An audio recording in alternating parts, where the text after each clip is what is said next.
I have the pleasure of introducing Mike Petrilli. He's going to be our moderator today.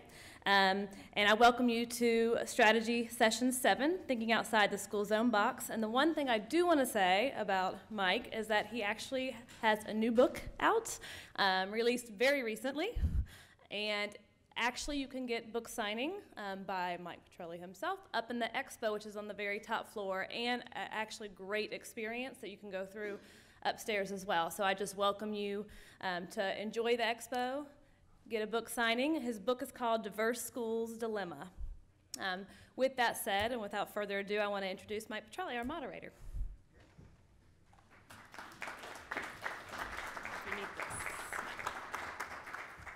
Thank you so much. I never want to miss an opportunity to plug that book.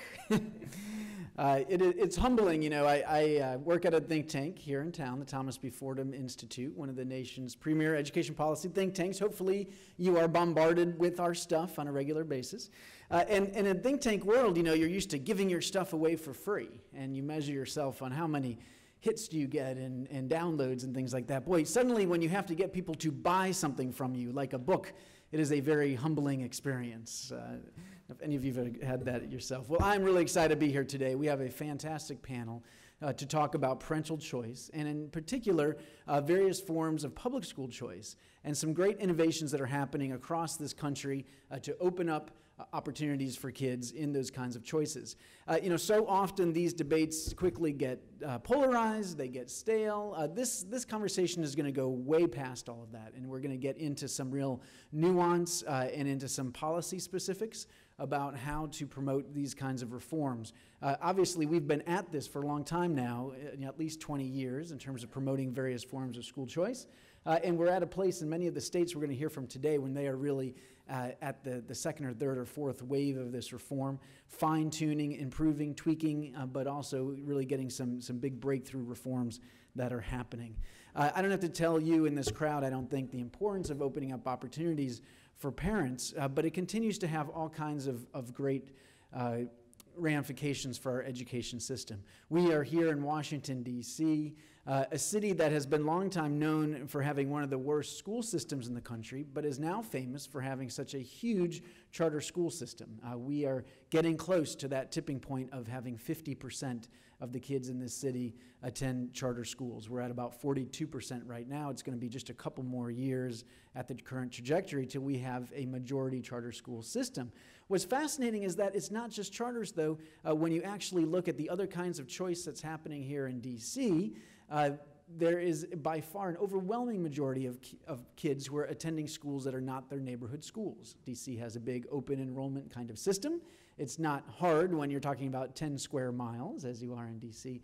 But what you see in a place like D.C. is that if you give parents an option, they will take advantage of that. There will be a flourishing of different kinds of schools. And the importance of this education reform in a place like D.C. goes far beyond just education reform. It's a huge part of the larger efforts to revitalize this great city, as it is in many other places. And when mayors talk about trying to bring middle-class families back to great cities and keep them here, and the importance of education in that, in places like D.C., and we see this also in New York, we see it in Denver, we see it around the country, public school choice is playing a huge role in that. If you want to hear more about that, you can buy my book. Okay, it all comes full circle. Okay, just kidding. Come on, this is our... So we're going to talk about some great reforms happening in some of the states around the country. Let me briefly introduce our panelists. We will give them each 5 minutes of opening remarks. Now, these are elected officials, mostly 5 minutes. This is difficult, okay? I want you to be thinking 1 minute, okay? Get that in your mind. 1 minute, and then if we go to 5, we'll be okay. But they're going to open with just give us a little bit of background and context on the reform that we've invited them here to speak about, and then we'll get into some rich conversation and Q&A as we move forward. Okay, so let me introduce the panel. First, on my left here, we have Alisha Thomas Morgan, who is a Georgia State Representative, has been very active in public school choice and charter schools, helped to, I think she authored the amendment, the constitutional amendment that just was passed overwhelmingly, yes, on Election Day, hooray, woohoo. one of the great school reform victories of this cycle, perhaps the best one, perhaps, and really, you would agree, yes, the best one, the most important one, to allow a statewide charter school commission, but has been engaged in many other issues as well, and is one of the leading voices in the Democratic caucus in Georgia on behalf of public school choice, so we will be hearing from her. Then we have Senator Luther Olsen from Wisconsin. Senator Olsen's been engaged in this issue for many, many years and has passed and written and passed hundreds of bills, most recently making some changes to the open enrollment system in Wisconsin. We'll hear all about that. I'm sure we could hear some other interesting stories. I understand Wisconsin's been kind of an interesting place in the last couple of years. Yes, it has been. So perhaps we'll get into some of those things as well. Then John Huppenthal, the elected state superintendent of public instruction in Arizona. John's got to come over here on some crutches. He, we talk about the unions trying to kneecap our reform leaders, but it looks like it actually happened in Arizona. All right, so I know. I should stick to just being a policy wonk, okay? But I'm trying here, people. It's late on an afternoon. Got to keep it fun. All right, and finally, Matthew Barnes, the executive director of Families Empowered, a fantastic group in Houston that is helping to match students who are on waiting lists at some of the great charter schools in Houston, including KIPP, and Yes Prep and others, IDEA, I assume, to match those students up with other great options for them and for their families. So we're going to hear all about that. We are going to start today with Superintendent Huppenthal, who's going to come on over here. 5 minutes, right? 5 minutes. All right. Please welcome Senator Huppenthal. Thank you. Superintendent Huppenthal. Appreciate it. Senator was my name for so long that it sounds as familiar. When I first became involved in education policy in the mid-1990s, looking out across all the states, I realized that there had been an enormous number of high-octane individuals that had hit education at Mach 16 and not made one iota of a difference at all. And so, seeing that, I resolved to do something that we know makes a difference, and we know that competitive marketplaces work. And so I resolved to do everything in my power to support school choice for parents.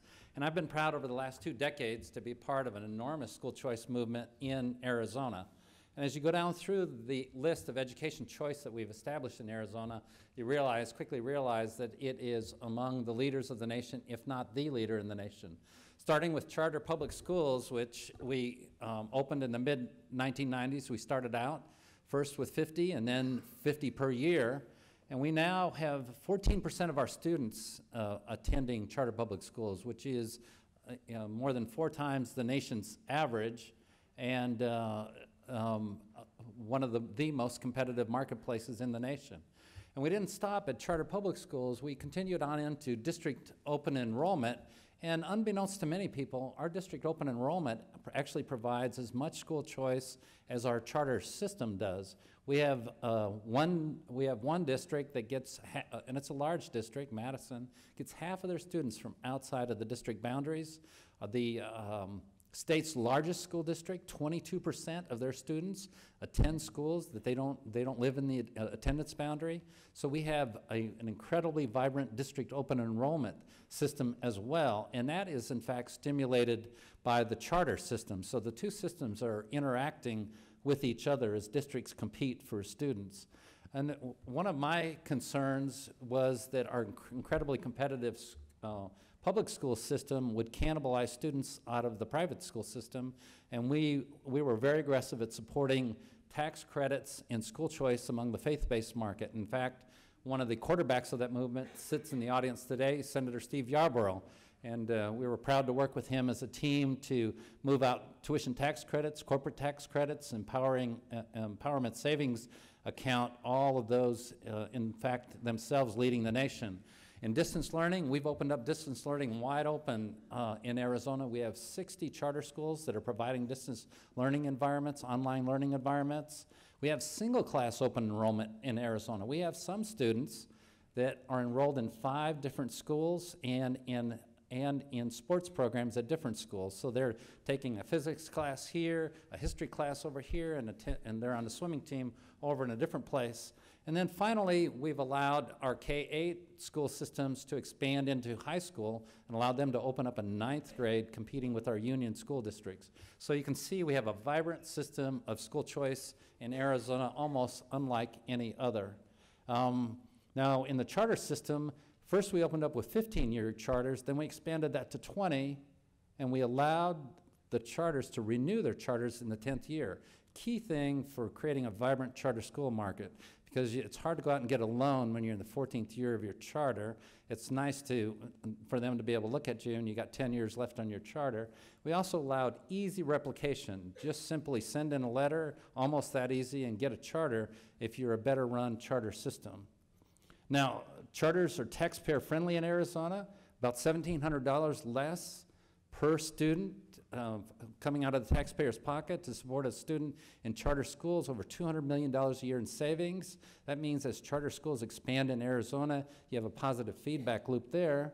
And we also noticed that there's been a correlation between charter school attendance and arrest rates for juveniles. If you look at that arrest rate for juveniles, it's plunged by 20,000 arrests. And if I could continue that timeline, the Uniform Crime Report stopped in 2009, you would see a further plunge in that number. So we hope to extend that. We need more scholarship in this area, folks.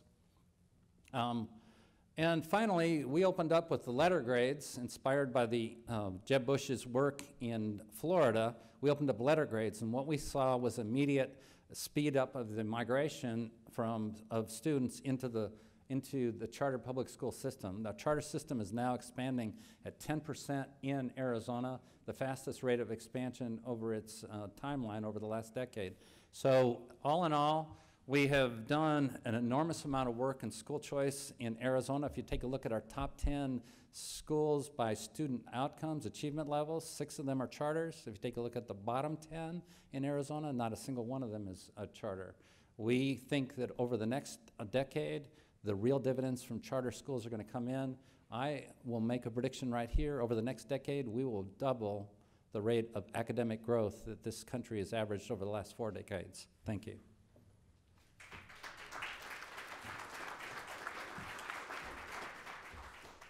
Thank you, Superintendent. You set a high bar, powerful and on time.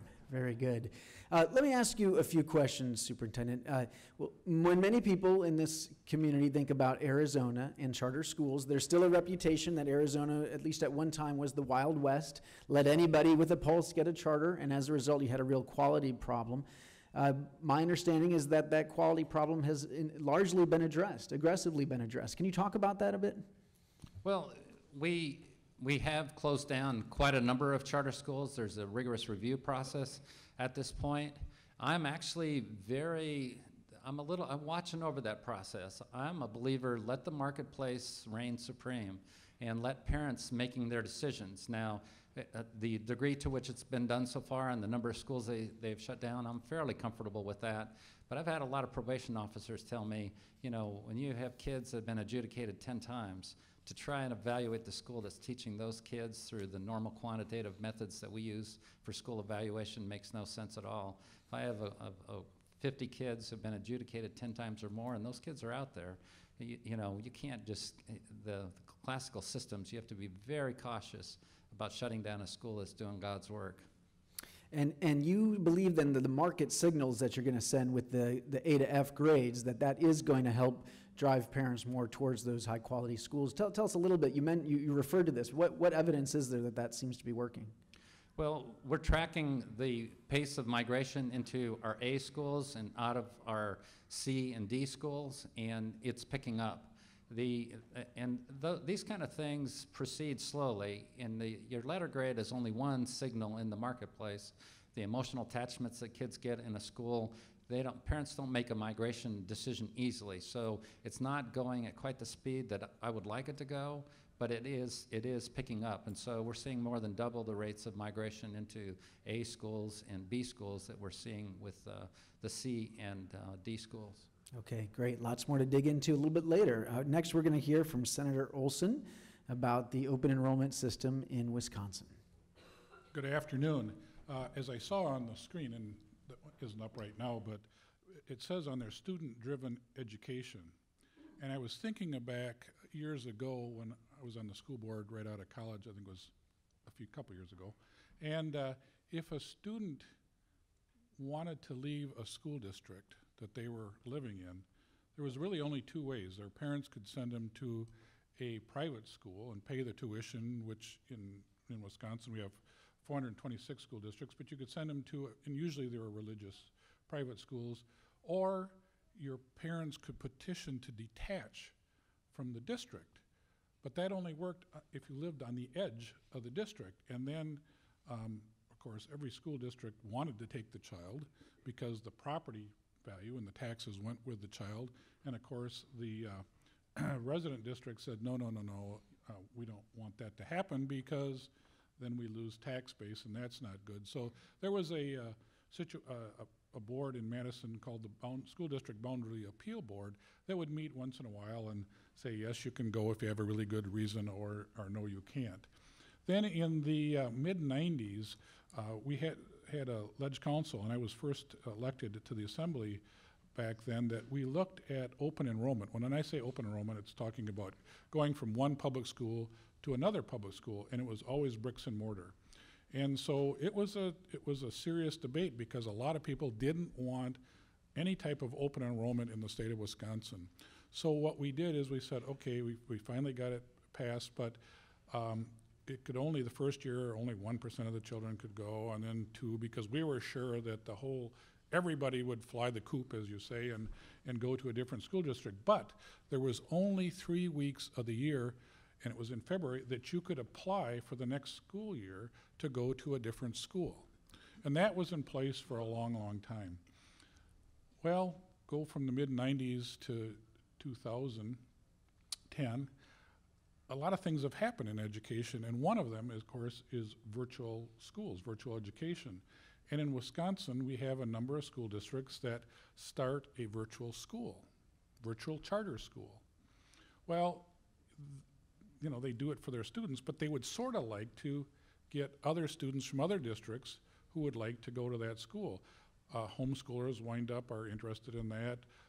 Children from other districts would like to go to that school. So the only way they could really then apply to go to that virtual charter school is apply in the 3-week period of February to go for the next school year. And as you know, 3 weeks isn't a very long time. Or if a parent wanted to send their child to another school district, that's when they had to apply. And a lot of times what happened is there would be more students applying than positions, and the parents who were really connected found out about it and quickly signed up, and then if you missed the date or whatever, you were sort of in trouble. Well, this last session, we were approached saying, why don't we open up that 3-week period to, I think it started out to be 2 months, and then it wound up to be 3 months, opportunity window for people to open and enroll. So we started the bill, and then we were looking at it and through discussion said, well, that's good, but what happens if a student during the year needs to open enroll to another school district to go someplace else? And so we came up with 7 reasons you could leave your school district during the year. And the first 6 were really, nobody argued about them. The first one was the pupil is a victim of violent crime. Well, that makes sense. The pupil is homeless. The pupil has been bullied or harassed. The pupil has recently moved into the state. The pupil's custody arrangements have changed. The last one is the one that caused us to take this bill. It was SB2. We introduced it in 2011, January, and it wasn't really passed the legislature till 2012, the first part of 2012. And it went back and forth between both houses. It was one of those bills that people just kept seeing back and forth because we had to make some changes. But what it said is if the pupil or the parent believes the pupil is not thriving in the resident district and the non-resident district agrees to take the pupil, they can go. Well, it sounds pretty good, but sometimes people have different thoughts on that, and some of your friends, you know, being a Republican, the chair of the Assembly Committee, who was a Republican, didn't really like that because he had a number of school districts that said that's not a good thing. So what his goal was is to say, well, the resident district has to agree to that also. In other words, the non-resident district where you want to go has to say yes, but the place you're going has to say yes. And we had a knockdown, drag-out fight because, to me, that wasn't the right answer, because I know that resident district cares about children, but there's also a monetary figure in play also. So we finally agreed. We wound up in the Speaker's office trying to come up with a compromise, because everybody wanted this bill to, well, not everybody, but a lot of people wanted this bill to pass, and it was hung up on what to do. So what we did is we came with a compromise, which good legislation always does, saying if the non-resident district says yes and the resident district says no, the parents could appeal to the Department of Public Instruction, which gave me pause, like, okay, we're gonna let those folks decide if this is a good thing or not that that parent leaves. Well, we passed it. It was a bipartisan bill. We finally passed it, agreed to agree on that situation. But one other caveat we threw in the bill is that in the state statutes, a school district has to notify a teacher by March 15th if they're going to non-renew the contract. Well, when you change the open enrollment date till 3 months later, schools were sort of nervous, said, well, we don't really know the numbers. So we would like you to change that, and so we changed it from March 15th to May 15th. So they got on board with the bill, saying this is really important to us. Not so sure they liked the other part of the bill, and we passed it. Now, and I'm going to start asking you some questions let me just finish. shortly. I'll tell you one thing, and then we'll. Good. So I asked the department the other day, how many parents have asked for approval to go when the resident district said no? Since July 1st of this year till last week, 2,700 parents have asked that their child go because the child is not thriving. It blew me away. I didn't realize that was going to happen, but it made a big difference, and I think there's 2,700 kids, because they approved just about all of them, are in a better place. Fantastic. Yes. We like those happy endings. This is good. And so the situation is during the enrollment period, you can change for any reason, basically, right? And then if it's not during the enrollment period, right, it's for one of these other reasons. Now, let us understand a little bit. This is something that's always confused me. A lot of states will say that, hey, we have an open enrollment law. In Ohio, where the Fordham Institute, where I work, we do a lot of work on the ground in Ohio. We have open enrollment. And yet, the way that it works is that the receiving districts can choose whether to take kids or not. And in Ohio, what you find is that virtually every district is happy to receive kids, except for all of the suburban districts that ring the big 8 cities, right? And you can look at those pictures and you say, okay, there's clearly issues of race and class going on here. These inner ring suburbs that, you know, these donuts that basically around these donut holes of cities, and then the suburbs saying, basically, we don't want to accept kids from those urban districts. And they're able to do that. Why is it working? Just how is it in Wisconsin that it's playing out differently, where you have districts more willing and interested in taking kids in? Is it the financing? Is that what the secret is? We have a lot of open or declining enrollment school districts, and of course, children are money. One of the things that was in the old law is you'd apply for a new school, but you never really knew if you were going to get in, if they were accepting them. Part of this bill, and I didn't say this, is in January, the school district has to pass let people know how many openings they have in what grades. So they set it up saying, okay, we can take 5 third graders, but our 5th grade is full and we don't want to take anybody, and these are the schools. So people know going in what slots are there. money goes with the child, not all the money goes with the child. And we have no problem with school districts refusing kids because I think they look at the money, but they also look at saying, okay, we have a place for those, we can use the money, we have a good thing, but they also have to be careful with their own residents because they don't want to make their classes so large that it negatively affects the boys and girls that live in the district too. So there's the balance.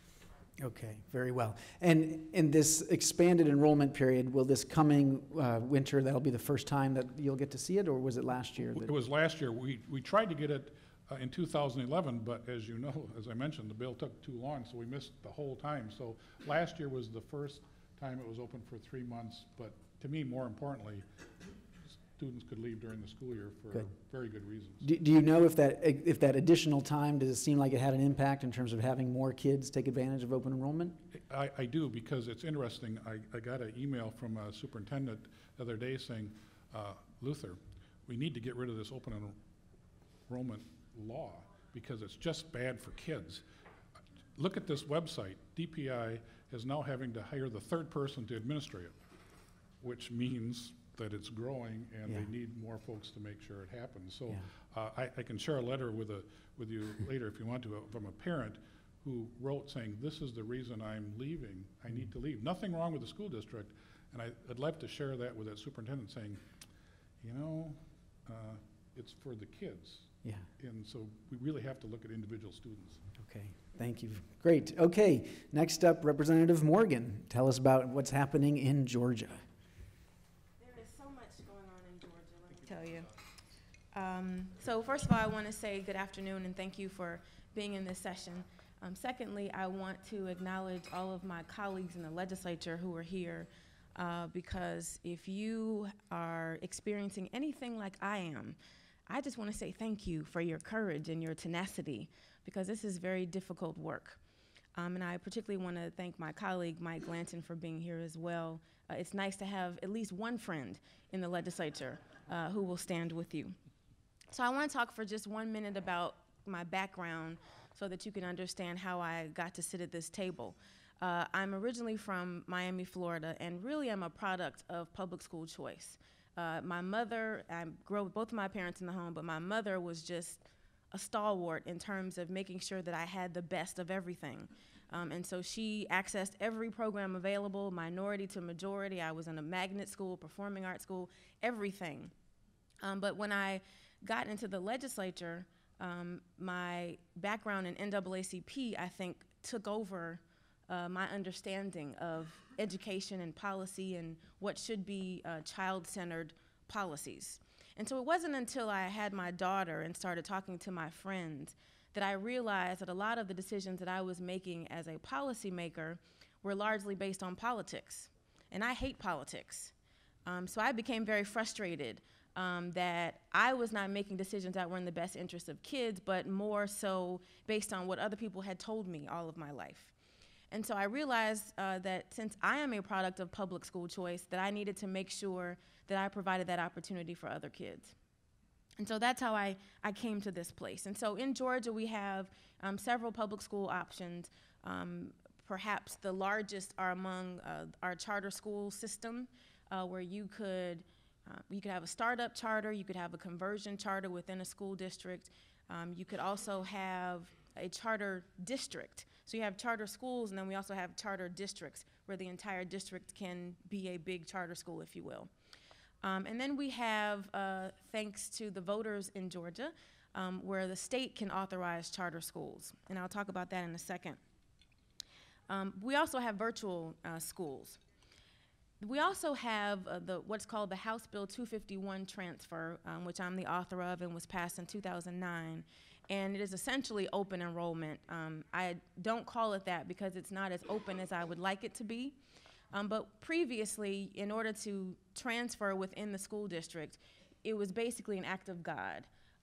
There was some bureaucrat who got to look at your application and your plea to decide if it was worthy of transferring your child. So there had to be some kind of hardship. You had to be a child of an employee. I mean, there were a lot of hoops that people had to jump through. And so finally, in 2009, we were able to pass a law that allows for students to transfer within the school district without having to have a reason, but within a particular window. One of the challenges that we ran up against was we allowed space to be the only requirement. And so with allowing space to be the only requirement, I find that many districts say they don't have the space to allow students to transfer. So I'm going to talk about some lessons in a second in my 1 minute and 30 seconds that I have left. So the charter amendment that just passed in November was a huge, huge battle. And I'm happy to talk about that if we have a little bit of time. But I want to quickly go through some very important lessons that I learned along the way that I want to share with all of you. Number one, that this work has to be bipartisan.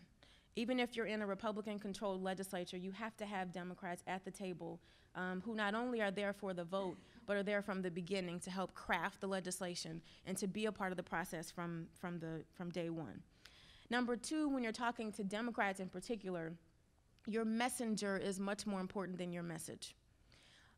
This is about trust, and this is about understanding, if last week this Republican legislator, had a voter ID bill, and now they're coming this week with a charter school bill, people in the Democratic caucus are not going to trust that Republican. So you have to understand that no matter how good the policy is, if you don't have the right messenger, people who can be trusted, you will have a very difficult time. Number three, the battle is not over even after the passage. And so this has to do with implementation and making sure that in our state in particular, once you pass a bill, you have the state board rules, but then you also have the actual implementation at the school board level. And so it's making sure that you create a tight enough law that districts aren't going to be able to go around and do what they want to do, which is what has happened a lot in Georgia. Don't negotiate away the teeth of the bill. We were so busy trying to get as many votes as we could that some things we let go of that we shouldn't have, and we ended up not getting the votes anyway. Number five, parents are key. We did not have at the time the structure, organizations, I'm at 5 minutes and 20 seconds, I'm gonna hurry up. We didn't have the structure at the time of parents who were involved in these issues who could really advocate for themselves. Now, after the passage, I heard from a lot of parents, but we needed those parents to be involved early on to help some of my colleagues understand the importance. And then finally, having these options is so critical, and it really can change the life trajectory of children. And so for me, and I hope for all of you, it is very much worth the risk and the courage that it takes, and the sacrifice, really, to do this, because it really does change the lives of kids. Okay, thank you very much, Representative Morgan.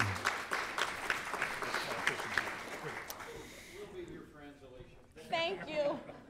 Yes. Okay. Well, so many things to unpack in Georgia and the politics. I know you say you hate politics. Those politicians always claiming that, right? But I do want to understand. So the messenger is more important than the message. I think that's so critical. So what is the lesson then for legislators, for reform groups? I mean, what do you do then? Is that a matter then of really taking the effort to try to recruit some of the traditional civil rights groups? How does this go? How does this work? I think you're exactly right. I think it's about, number one, knowing that this takes time and that you have to develop that relationship and the trust, whether it's civil rights organizations, and I don't want to start naming organizations, but some are never going to come along. For example, the NAACP, which I grew up in, they have a national position against charter schools. So talking to the chapter president is not a good use of your time.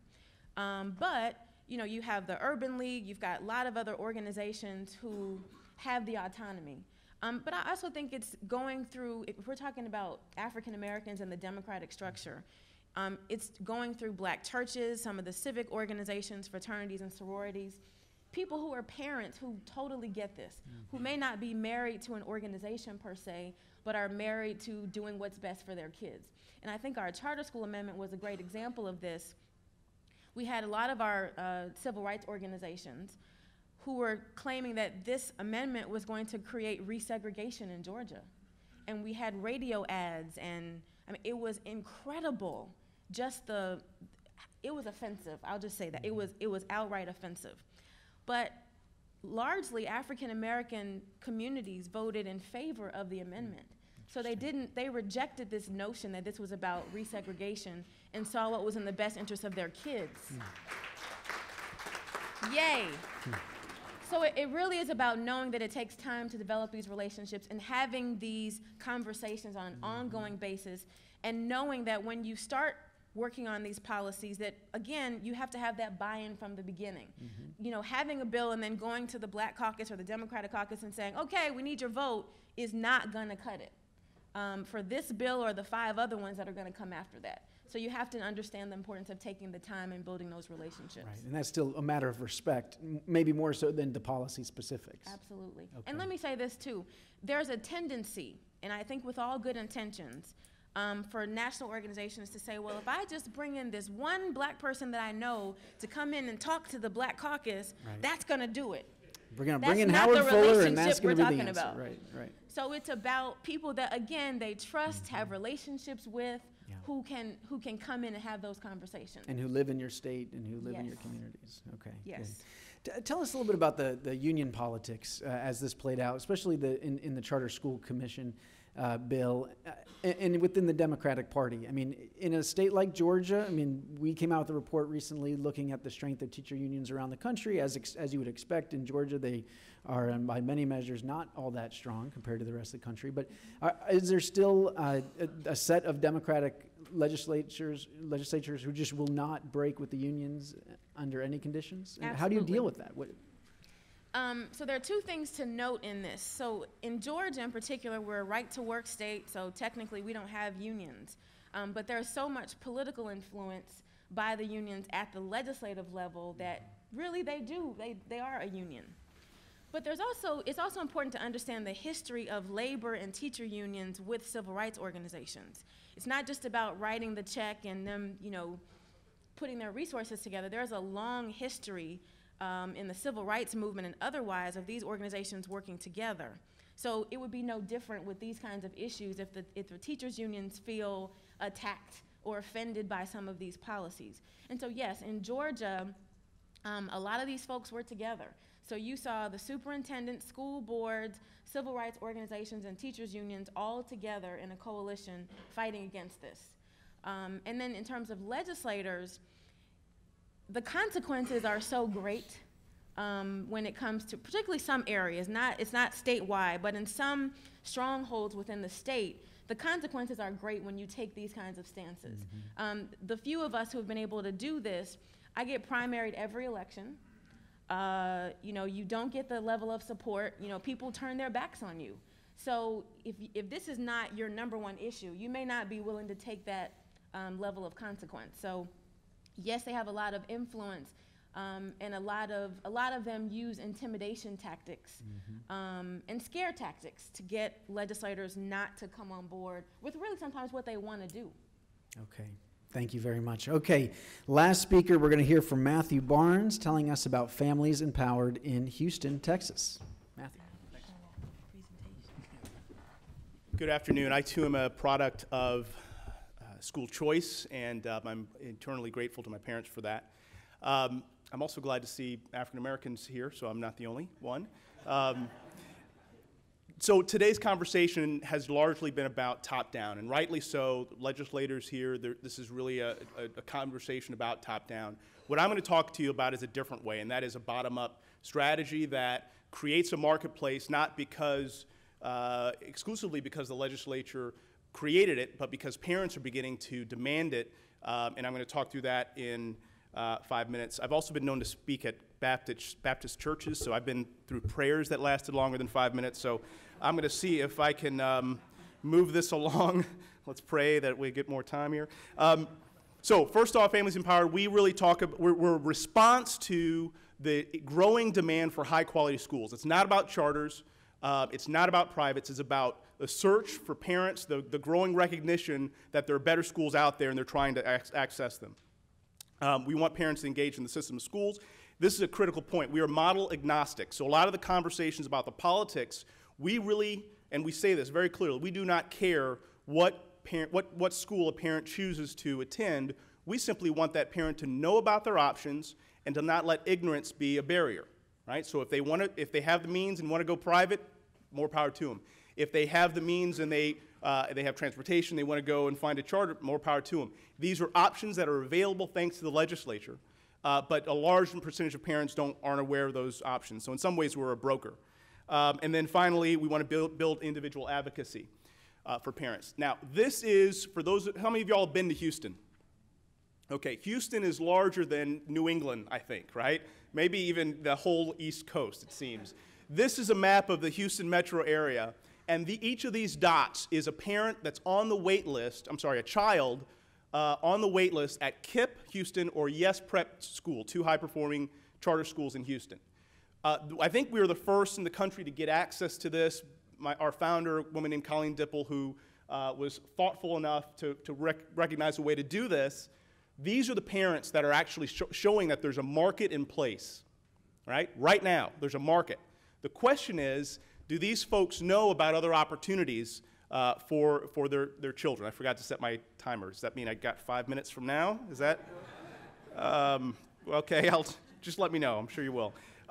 So this is a marketplace that has really the first time it's been defined. We know where these people are. We know the grade level of their children. We know what school they applied to. We also know a little bit more about them through some surveys. The first is that about 40% of these parents are essentially trying to find another school because of reasons that we accept and we believe are the right reasons. They're saying that there's not a quality environment. There's not an academic environment for my child there. So 37% said that, but also, interestingly enough, about 20% say that they don't really know why, how to improve their current school or why they're trying to find another school. There's a huge amount of ignorance in this marketplace. So again, if you think about a market that has buyers and that don't know how to evaluate the products, that is sometimes almost the worst situation than having no market at all. And we'll talk about that in a little moment if time permits. Real quick, we learned that parents largely are unaware of their choices. Only a small percentage of these families applied to the district magnet schools. This is a selling point for the district schools, by the way. We can say, hey, all these parents are pursuing charter schools. They don't even know about your options. We want to make sure they know about them because, again, we're model agnostic. Informed parents choose. We know this already. I'm going to skip this. Actually, I'll make one point about this. The informed parents choose. Everyone in this room, I'd be willing to bet, those of you who have children, you made some active choice in the identification of a school that fit you and your family. The low income, those with language barriers, those that are immigrants, those are the last to recognize that there's options and to know the process of doing that. Right? So that is a huge barrier. This slide, another really busy slide here, but let me kind of synthesize this for you. We asked the parents to tell us to rate their current schools according to a bunch of different factors. And here we have, on the far left, does your school provide a quality teaching and a strong learning environment? In the middle, does your school provide a positive school culture?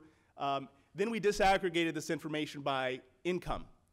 So in every instance, the lower income you are, the higher you are going to rank your school. All right, I'm going to say that again.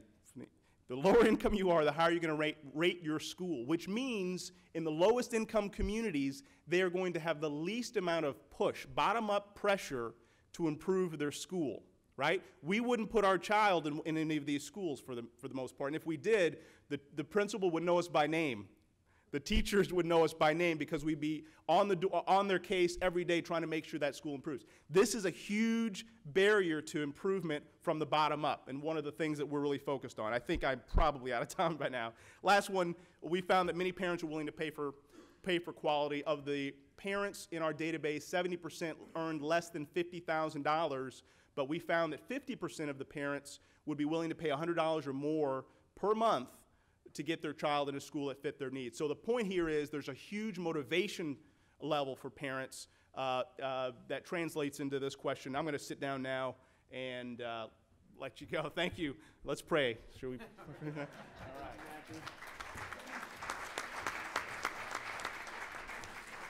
All right. Believe me, it gives me no pleasure to have to cut you off. That was fantastic. And we'll keep going here, Matthew. I want to know more, and I think you were going to get to this, about parent information. And we can get the rest of the panel in on this as well. what kind of information do parents want? What do they need? Are we getting it to them? What's best practice here? We have talked about this forever in this movement, and I think most of us would agree that we're still not where we need to be when it comes to information for parents. Yes. So we tend to talk about stratifying and segmenting populations, right? Because every group needs a different piece of information. The immigrant or those with language barriers, frankly, they don't even know that they have options. So when we even have the first conversation with them about there are schools that are better, it's a complete surprise to them. Other parents need information to know how to even evaluate a school, right? Because again, their eyes are not attuned to quality differences. So it depends on the population, and a lot of our work is really trying to segment and understand who we're talking to so we can craft a message that kind of meets their needs. And so do you have written materials? Great Schools, of course, has the materials online, and in a couple of cities they do printed versions and some more grassroots sorts of things. So, I mean, can you describe what is it that, let's say it's a parent who's now ready to get, hear more about choosing quality. What can you hand them?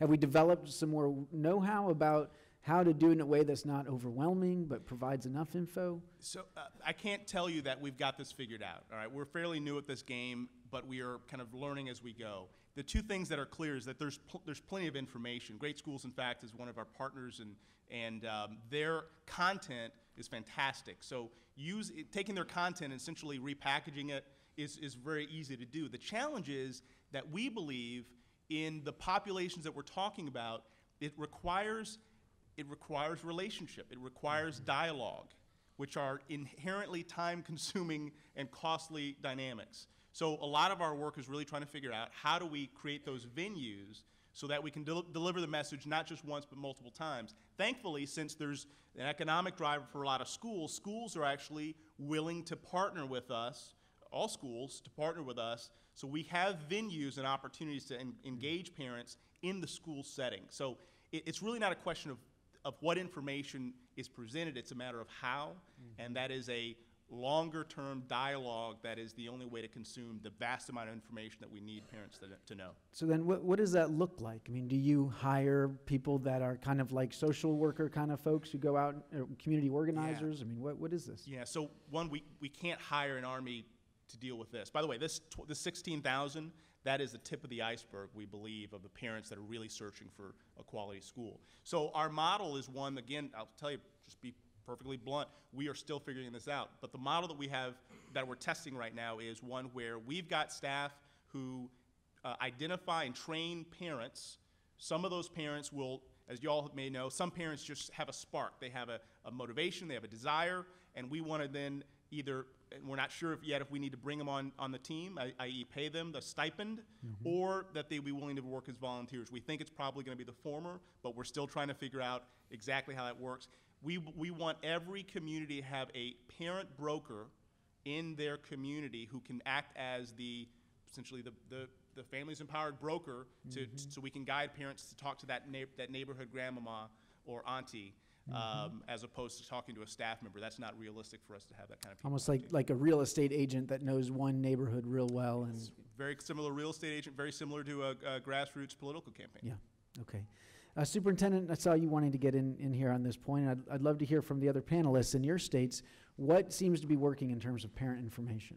Well, I think you can think of parents in two ways. One, as a parent making a choice for their child's school. Another one, as a parent who's trying to evaluate their district school. So we're pursuing this in two avenues. One, we think that accountability at the district level is critically important, and we're elevating that accountability even above accountability at the school level.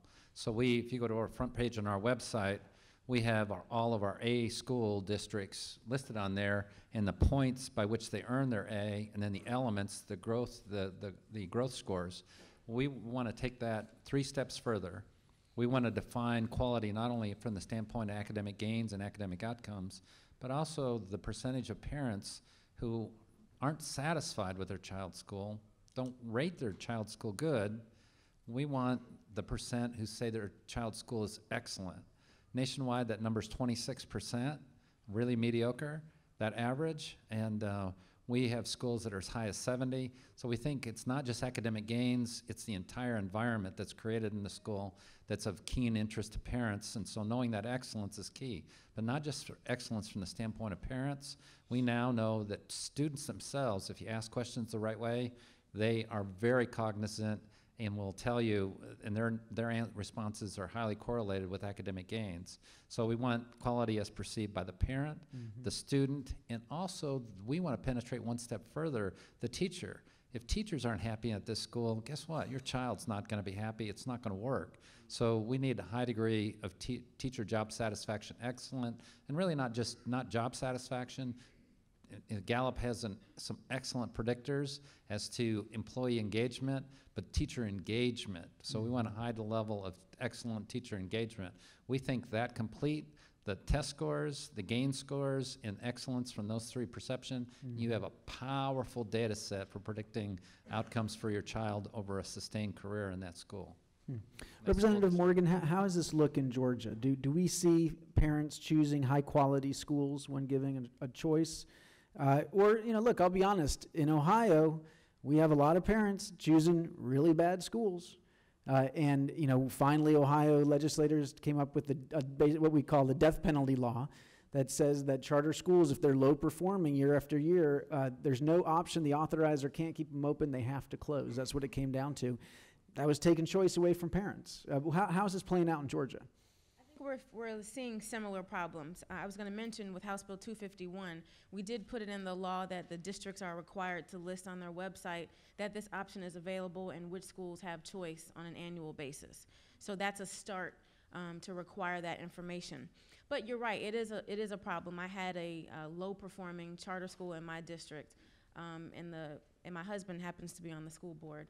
And voted to close the school. And the parents were very angry with him and very angry with the district because for them, we were taking away their choice, and this was, for those parents where this was working, they wanted the school to remain open. So I would say that this is an area that we really we need organizations like, what's your organization?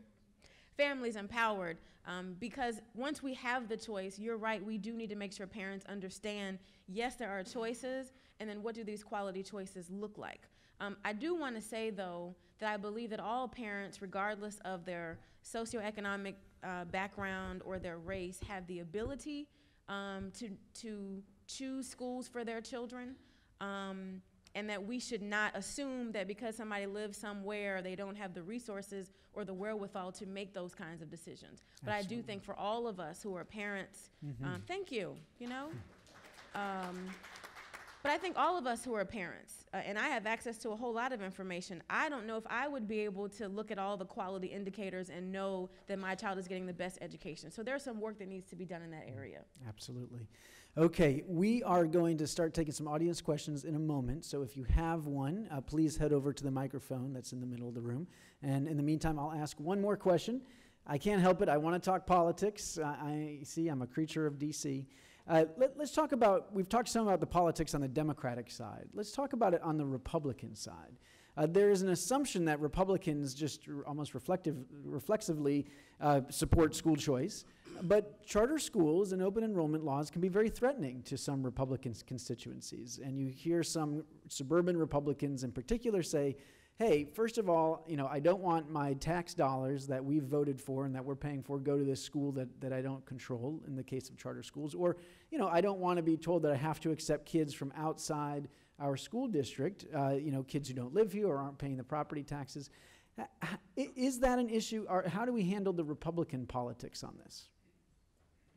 It's really unique. We had a bill last session, SB 22, that would expand charters in the state of Wisconsin. It would be a chartering board because we don't have one. We don't have a state school board in Wisconsin, so having a chartering board was pretty out of the ordinary. And I couldn't get it past the Senate because a lot of rural Wisconsin senators said, nah, Luther, we're hearing from our districts that you're going to take kids out of our district. We have declining enrollment districts already, and we're really not interested in expanding independent chartering organization that's going to have a control statewide. We're all right with our local school districts chartering schools, but not somebody from Madison having the power to do that. But that's also an issue with school choice in Wisconsin. If you look at how school choice works in Wisconsin, it really is for Milwaukee and now Racine. But the only way that passes is it gets rural Republicans from around the state that probably feel sympathy for kids in Milwaukee that aren't being successful, saying we will support that, even though back home we get beat up pretty good because that money comes out of the budget for our local school districts. So it is a challenge, and especially when the way we fund schools, it's a competition for kids because it means money. And school legislators look at and say, well, if we send money there, that means we have less money for the kids in the local school district. So it becomes a tug and Interesting. pull. And Superintendent, Arizona for a long time has had the opposite dynamic where you don't have a declining enrollment, you have booming enrollment. Has that made that easier in those Republican districts? Right from the get-go, we just had quite a few determined legislators who just powered forward, and it was, damn the odds, we're going to go forward. And we, just through circumstances and hard work, we were able to get reelected. I represented the most liberal Republican district in the state. A lot of my votes, if you had put them to my legislative district, would have been defeated 70-30, even though I voted for him. So I was consistently not representing the popular will of my district, but I felt it was good public policy, and I just worked incredibly hard at constituent service, so I became bulletproof through constituent service, even though, I was the lightning rod to sort of protect the votes of the representatives out of that district, and so we just were able to keep powering forward year after year through sheer hard work and determination that this was good for kids. And eventually, when you see a demographic district where everybody's predicting higher crime rates by juveniles, and you see your juvenile violent crime rate fall 40%, you see their arrest rate fall by 20,000, you see that people become just aware that, hey, things are going pretty good in this state. We have a much lower unemployment rate than surrounding demographic twins to Arizona. So you hear a lot of bad things about Arizona, but if you get inside it, you realize that the legislature has been very frugal with the taxpayer dollar, and they've been very good with policy choices, and it's worked out pretty good for the state. And we've been growing at a pretty fast clip. Great. Okay, let's start with the questions. Please tell us your name and where you're from, and try to keep the questions short so we can get to everybody. I'm a politician and a preacher, and you want me to do what? Yeah, exactly. Oh boy, maybe you should go last. What do you think? I certainly will. I certainly want to congratulate and commend my colleague in the Georgia House of Representatives. My name is Mike Glanton. I serve in the Georgia House of Representatives, for her steadfast courage. And please know that you have a lot more friends than you'll ever know that you have. And I know many of them are in this room. And so understanding that most of the folks in this room would probably be supportive of our efforts, I want to ask you and Mr. Barnes in particular, how do we get black folks to listen to these options that are out there for them? How do we get them to listen and to at least open their minds about these options that are out there when they've been indoctrinated for the last 50+ years by certain organizations I will leave unnamed, and almost feel an obligation to stick with those organizations? How do we get there, and how can the folks in this room help us? Great. Representative, you first, and then, yeah. I'll just say a couple of things, and thank you, Mike, I appreciate that. So it's about the messenger, and I also think, since you're a preacher, we need to baptize some more messengers. So part of this is a policy, helping people see the light and understand why this is important. I think the vote in Georgia, again, particularly with the number of African Americans who supported this measure, said a whole lot about what those groups were saying and how they didn't believe it. So I think if we reach individual parents and in organizations that are not so tied to the establishment, that will be a part of our key. When we focus on who the messenger is, and you put them in front of people who they can relate to, who they can trust, I think we'll make a lot more gains. And I also think that we have to get away from, the group model. We cannot spend our time and energy on organizations who are just married to the establishment and that is all they're going to do. But I find that when I talk to my friends, when I talk to my church members, and I take the politics out of this, it totally makes sense. So it's going to take more of us. It's going to take an effort from all of us in this room who can say on this issue, it's not about Democrat, Republican, it's not about all white people sitting in a room or all black people sitting in a room, but it's about what can we do to put our resources together to baptize more folks who can be messengers in the communities of need. Great. Yes. Okay, Matthew, top that. Yeah, I'm not sure if I can top that, but it is clear that when you talk to a parent in a small group setting, or even a large group setting, and you say to them very simple language about, do you want what's best for your child? Okay, well, we are an organization, or there is an organization that's really here to help you do that, help you find what's best for your child. We let them opt in.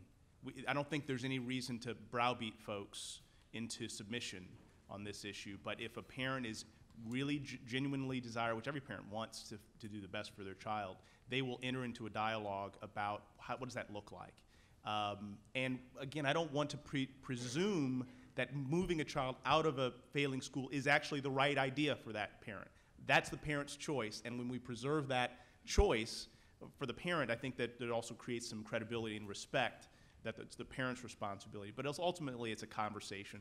Parents will come around when they understand the costs and the benefits and their responsibility as a parent. And you are organizing these parents to get active politically as well, right? You know what? We don't. But we know that we talk about little a advocacy, the daily advocacy that every parent needs to be doing. That begets the larger legislative advocacy. You've got to do the little things right before you really can start thinking about longer-term policy implications. The parent needs a fix tomorrow, yesterday, in fact. And when you start talking about politics, it does take 10 years sometimes. But we have found that when parents start talking about getting progress on their short-term gains, that makes them more likely to think about the long-term. So. Okay. Can I add one more thing? Yes, please. I think it's important to also talk about the politics of this. And you mentioned before, the role of the teachers union. There's got to be the other side, where there are organizations, and there are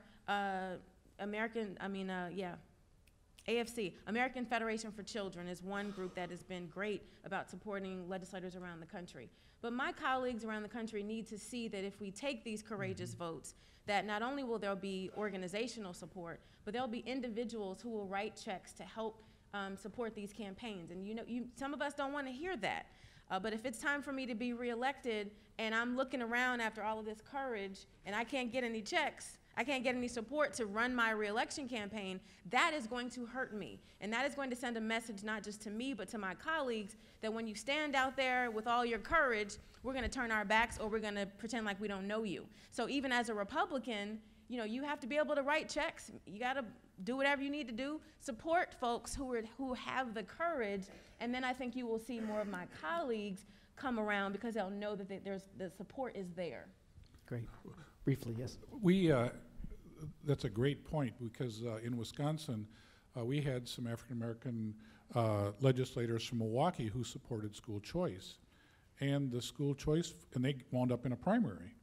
And the advocates for school choice spent lots and lots and lots of money defending them, and they all lost because it wasn't what they were supposed to do. They were siding with the Republicans, and the education part of it went away.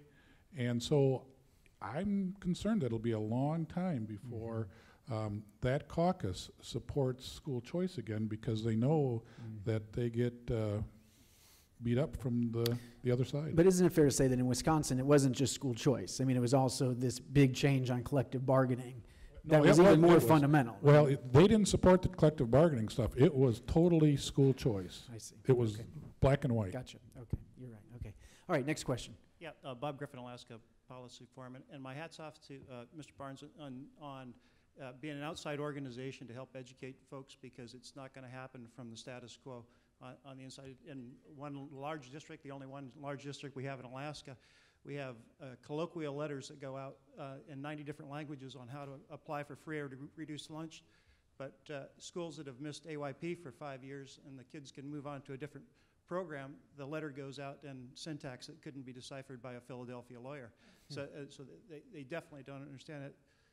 The thing that I'd like to pass along, my experience is going to the rocket ship charter schools in California. They did an amazing process of training parent ambassadors because most of the rocket ship charters were in low income and we'll say language challenged areas.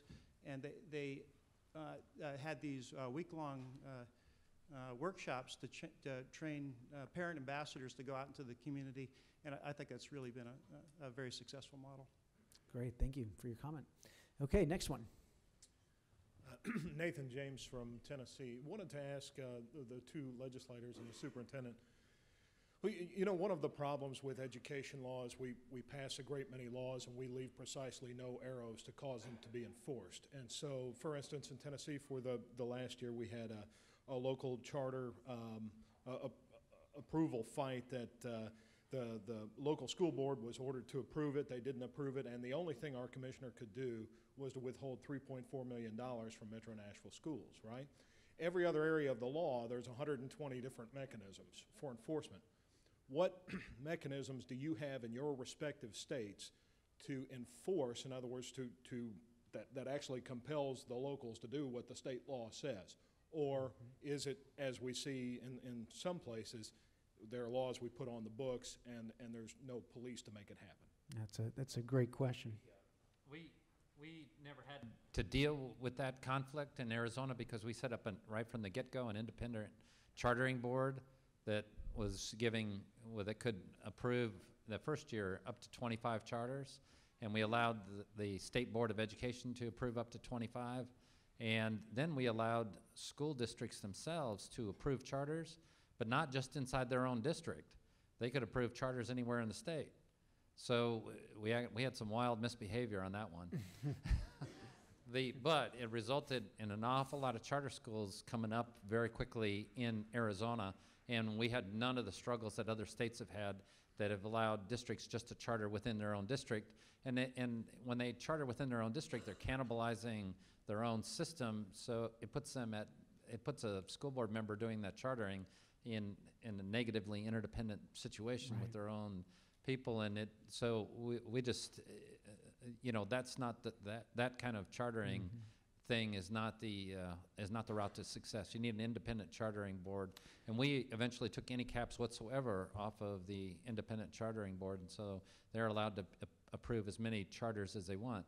Curiously enough, when the limit was 25, they got to 25 every year. When they took the caps off, it shrunk back down.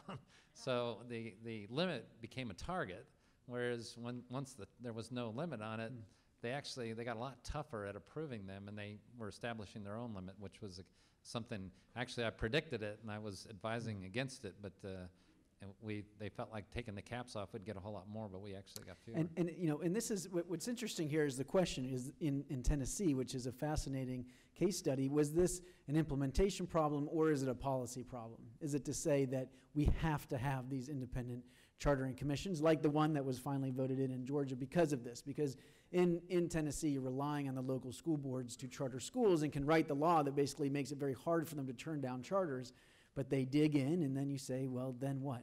And so the policy response might be, well, next year you got to try to pass a law to get that statewide chartering authority so that the state superintendent can just charter those schools himself, right?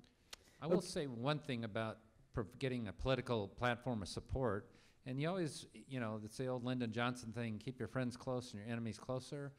Well, I always have actively reached out to the teachers union and brought them into discussions of everything, even stuff that they are violently opposed to lessen their potential opposition to it and to create less of a us and them situation, but more, how are we going to deal with this? They still always opposed me at election time, but they could never do it with their heart in it.